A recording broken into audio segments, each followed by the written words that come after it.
Okay, everyone, so we're getting to the end of the semester and we need to go over shapes that are not round, that disappear into space, really before you guys can do like your final drawing, which will be a still life, which is more than one object, at least 3 or 4. So you've got your fine charcoal, eraser, compressed charcoal, and I also took out the white compressed charcoal because this object is gray, and this whole side is blown out from white. I'm going to turn it this way. It's going to mess up my perspective a little bit, but so you can see what I'm drawing. So the first thing you have to think about is, so maybe this shape is hard. So you think about a square first, right? And we do it lightly so that, move it over to the center. Do it lightly so you can erase.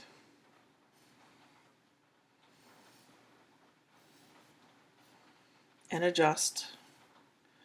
And then add the triangle on top.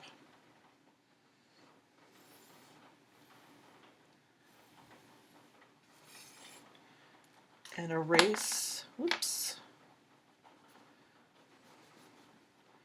And adjust if it's incorrect or not straight or whatever it is.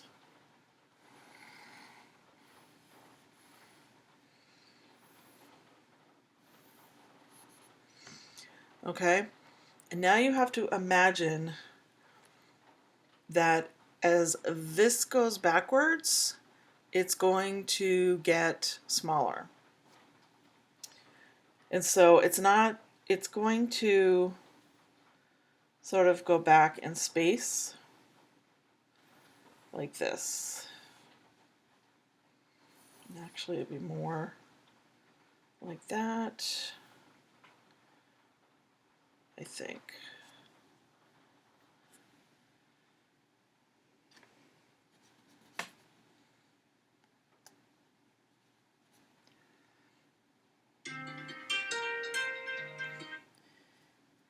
And I forgot to turn my phone off.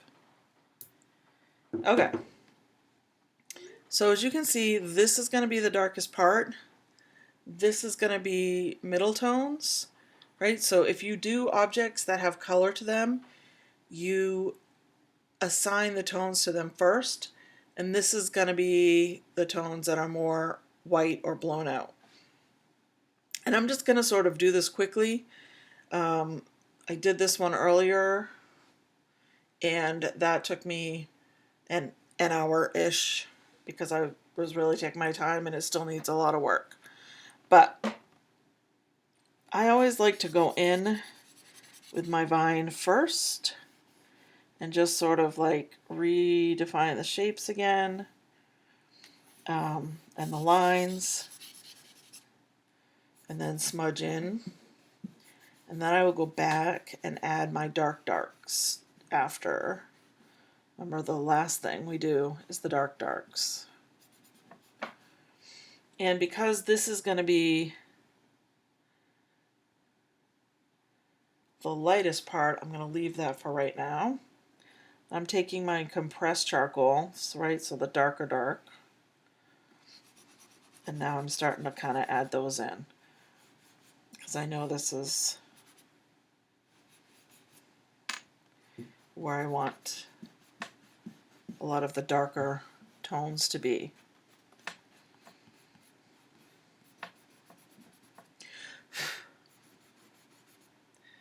And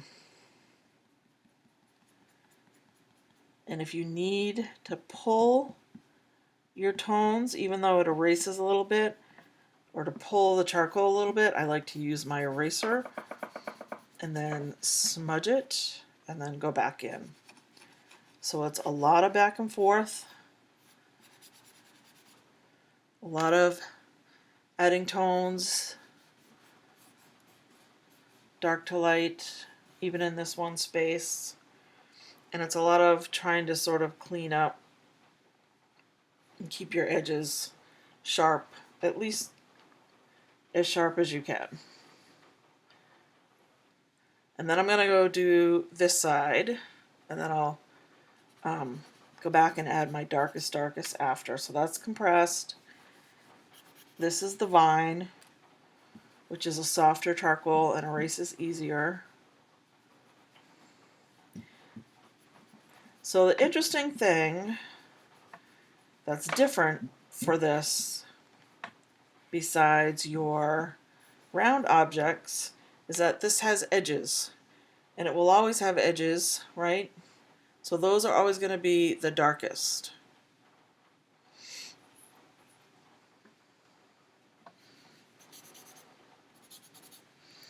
And I don't know if you can hear it, but the rain is gangbusters out there right now.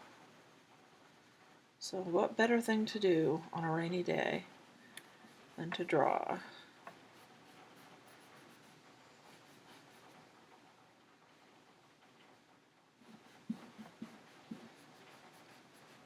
I think I mentioned this in the last video that you can get a blending stick if you want to like get into the corners and stuff.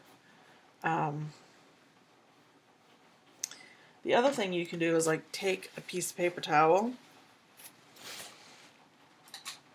and take one of your pencils, and you can wrap it around if you don't have a blending stick to sort of get in here.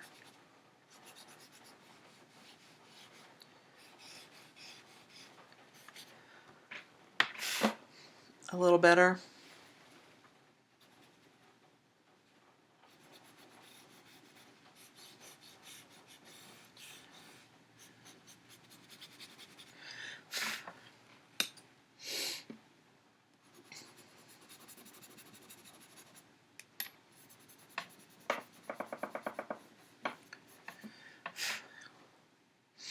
Okay. So it needs to be a little bit darker here.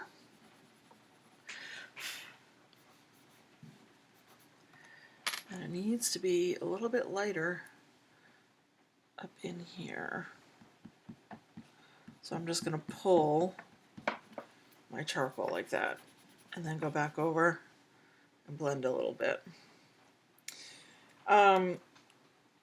And then I'm just going to go in lightly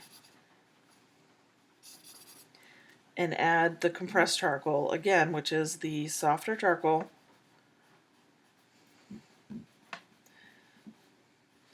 And you could certainly leave it like this because we have 3 different tones, or we will when I get this the darkest that it can be.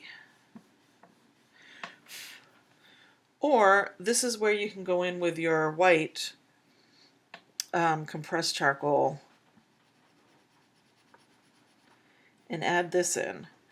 I would suggest normally, if I was gonna use compressed charcoal a lot, like on a bigger drawing, I would do all my midtones and darks first. And this would be something in a more advanced class, but I'd get all the darker and midtones first, and then I'd spray it down with fixative, and then I would go back in with the white, because what happens with this is it'll make things a little bit muddy if you're trying to get whites. And the white looks much better on like a colored paper than a white paper. So imagine if we had time to do an assignment with a brown piece of paper or a gray piece of paper, and we would use the white. Okay, so we're getting there. My video's getting long, which I know the software doesn't like, so I'm just gonna get in here and get my shadows real quick, right? So now I've got a shadow here. So you're gonna go back in, add your shadows.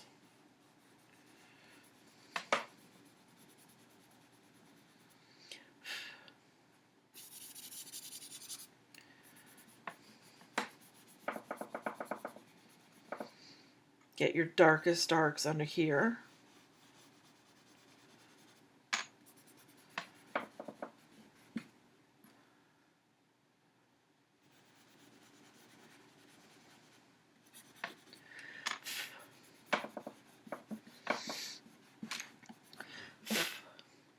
And also, if I haven't mentioned this, the easiest way to get charcoal off your hands is baby wipes.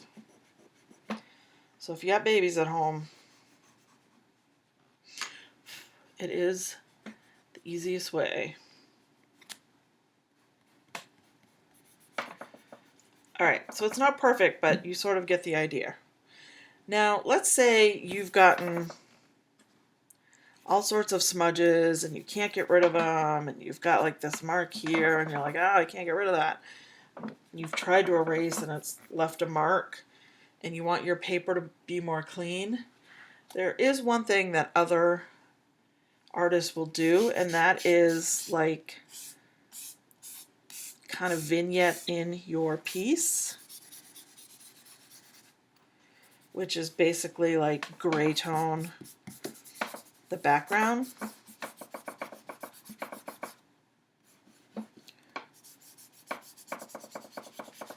And you can do that if you want, and then kind of go back in and erase and make it all look uniform.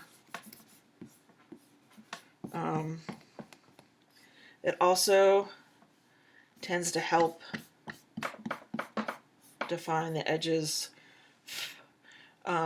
around it, and it's hard to see in with the light shining on it. Kind of like what you did with the negative space, right? So that's what I would like you to do. Next is to find a box, could be a cereal box, could be a square, and set it up with a light and shade that in. And then we'll get ready for our last assignment. All right, good luck everyone.